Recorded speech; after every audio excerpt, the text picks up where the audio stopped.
नमस्ते, मैं बीना किचन से बोल रही हूँ। आप सभी लोगों को हार्दिक स्वागत। उम्मीद करती हूँ आप अच्छे होंगे, सुरक्षित होंगे। हमेशा की तरह कमेंट बॉक्स में हर हर महादेव जरूर लिखिए, क्योंकि आज बात कर लेते हैं कि सावन में प्रदोष व्रत किस तारीख को रखी जाएगी और हमें प्रदोष व्रत के दिन कैसे पूजा पाठ करना चाहिए। प्रदोष के व्रत जो लोग रखते हैं वो उन्हें कौन सा फलाहारी खाना चाहिए और क्या खाना चाहिए, क्या नहीं खाना चाहिए। पहले बता दें, सावन का प्रदोष 6 जुलाई को रखी जाएगी। इस बार सावन का प्रदोष बहुत ही अच्छा है, कल्याणकारी है, क्योंकि सावन का प्रदोष बहुत ही अच्छा होता है।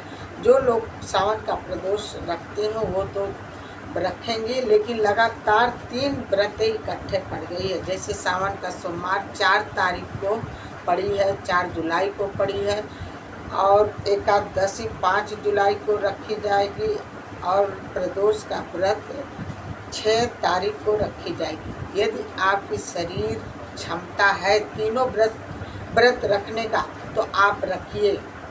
यदि आपका शरीर साथ नहीं देता है तो आप एक व्रत छोड़ दीजिए, कोई दिक्कत नहीं है।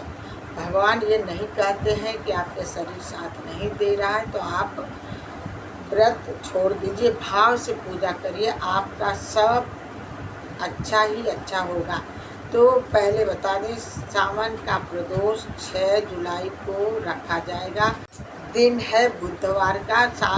सावन के प्रदोष वाले दिन हमें पूजा कैसे करना चाहिए पहले बता दें। जैसे हर दिन हमें नहा धो करके हम पूजा पाठ करते हैं, वैसे ही हमें नहाना धोना, नहाने के पानी में गंगा जल डाल करके नहाना। ये प्रदोष शिव जी का है, जैसे शिव शंकर का, शिव पार्वती जी का, वैसे ही ये व्रत है। क्योंकि नहा धो करके हमें शुद्ध हो करके फ्रेश कपड़ा पहन करके पूजा की थाली सजा करके, जैसे सुबह थोड़ा जा करके मंदिर में हमें पूजा कर लेना चाहिए, वैसे प्रदोष का व्रत का पूजा संध्या के समय प्रदोष काल में ही होता है। तो वैसे प्रदोष काल में ही ये पूजा करनी चाहिए। पूजा में क्या सामग्री हो? दूध, दही, अक्षत, रोरी, चंदन, मिश्री, देसी घी का, बेलपत्री, धतूरा, शहद, गन्ने के रस, ये सब चीज़ें होनी चाहिए। हमें प्रदोष काल में पूजा कर लेना चाहिए। प्रदोष काल का पूजा करने से हमारी मनोवांछित फल मिलती है। हमें प्रदोष काल में व्रत करना चाहिए। प्रदोष का व्रत करने से भगवान शिव खुश होते हैं और हमें खुशियाँ से झोली भरते रहते हैं। प्रदोष काल का व्रत रखने से हमें बहुत ही अच्छा होता है। शिव की पूजा हमें प्रदोष का व्रत जब रखते हैं तो शिव और पार्वती का पूजा अवश्य करना चाहिए, क्योंकि ये पूजा करने से हमारी कल्याण होती है, हमारा सोचा हुआ कार्य पूरा होता है। इसलिए हमें प्रदोष का व्रत जो बहनें रखती हैं वो ज़रूर रखें। सावन का ये प्रदोष बहुत ही अच्छा है और कल्याणकारी है। ये व्रत रखने से हमारी सारा मनोरथ पूरा होता है।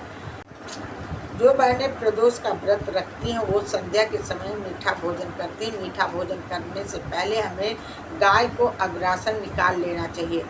मीठा भोजन करें, सूर्य छिपने से पहले हमें व्रत खोल लेना चाहिए। ये ना कि सूर्य डूब जाए 9 बजे 10 बजे रात में ही ये व्रत खोले, ऐसा नहीं है। व्रत हमें सूर्य छिपने से पहले ही व्रत हमें खोल लेना चाहिए। ये व्रत बहुत ही अच्छा है। व्रत वाले दिन हमें शिव और पार्वती जी का गठबंधन करना चाहिए और मनोकामना के लिए हमें उनसे प्रणाम करना चाहिए।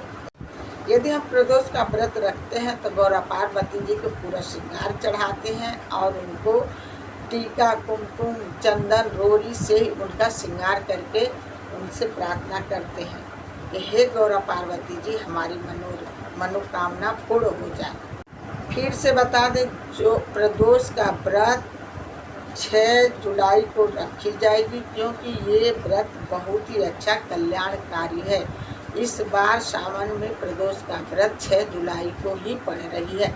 व्रत लगातार 3 पड़ रही इकट्ठे। सावन का सोमवार, मंगलवार को प्रदोष एकादशी का व्रत, बुधवार का प्रदोष का व्रत। तो ये व्रत यदि लगातार 3 पड़ रही है, आप स्किप कर सकते हैं, क्योंकि लगातार 3 व्रत नहीं और हमें फल भी नहीं मिलता। यदि एक व्रत हमें बीच में स्किप ही करना चाहिए, चाहे एकादशी का व्रत रखो स्किप करो, चाहे ये प्रदोष का। सावन का सोमवार लास्ट है, इसको रखना ही रखना है, तभी पूर्ण होगा। कहा जाता है शुरू और लास्ट का व्रत करने से हमें पूरे सावन के महीने का फल मिलता है। धन्यवाद। यदि आपको मेरी वीडियो अच्छी लगी हो प्लीज़ एक लाइक एक सब्सक्राइब जरूर करना। सावन के प्रदोष का व्रत यदि रखते हैं हमें क्या खाना चाहिए क्या नहीं खाना। पूरा दिन हमें जल, फल, शरबत, जूस ग्रहण करना चाहिए। संध्या के समय हमें मीठा भोजन करना चाहिए, क्योंकि मीठा भोजन करने से पहले यदि हमें गौ माता को जरूर अग्रासन निकाल लेना चाहिए, क्योंकि कहा जाता है पहला कवर गौ माता का होना चाहिए, क्योंकि हम प्रदोष का व्रत रखे हैं, इसलिए हमें पहला कवर गौ माता को निकाल करके तभी हमें अपना ग्रहण करना चाहिए। और